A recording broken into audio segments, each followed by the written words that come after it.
भाजल्यानंतर आलेला विशिष्ट रंग आणि त्याचा वास याच्या जमलेल्या भट्टीला कंदी असे म्हणतात.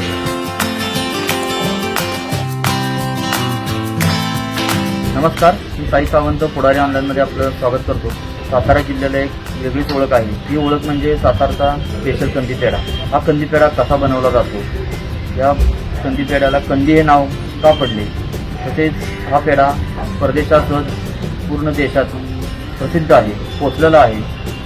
तर या पेढ्याविषयी आपण अधिक माहिती जाणून घेऊयात. आपल्यासोबत आहेत येथील स्थानिक कारागीर, तर आपण जाणून घेऊयात त्यांच्याकडून.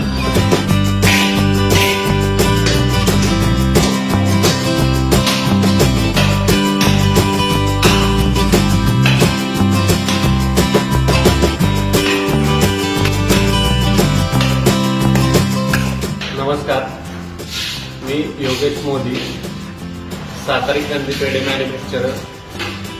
सातारी कंदी पेढे म्हणलं की सातारा हे प्रमाण सिद्ध आहे. सातारमध्ये गेले 70-80 वर्ष झाले आमचा हा व्यवसाय आहे. या व्यवसायातील ही आमची 4थी पिढी आहे. साताऱ्यामध्ये कंदी पेढा तयार करण्यासाठी जो खवा लागतो तो सुद्धा आम्ही स्वतः तयार करतो. त्या खव्यापासून नंतर सातारी कंदी पेढा तयार केला जातो.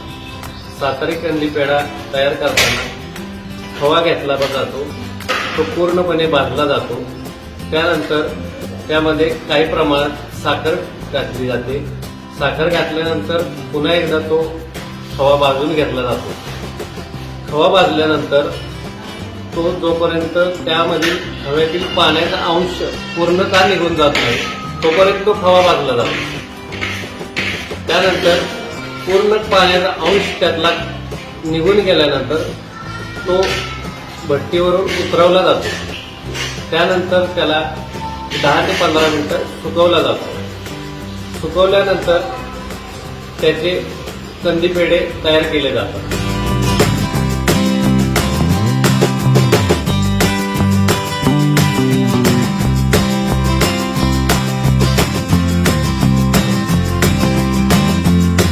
सातारी कंदी पेढा का म्हणले जाते? खव्याची उत्कृष्ट भाजणी, भाजल्यानंतर आलेला विशिष्ट रंग आणि त्याचा वास याच्या जमलेल्या भट्टीला कंदी असे म्हणले जाते. आणि राजकीय कार्यक्रम असो, कुणाचा वाढदिवस असो, 61 असो, 75वी असो, या कार्यक्रमासाठी लागणारा सातारी कंदी पेढ्याचा जो हार आहे तो स्पेशल आपण तयार केलेला आहे.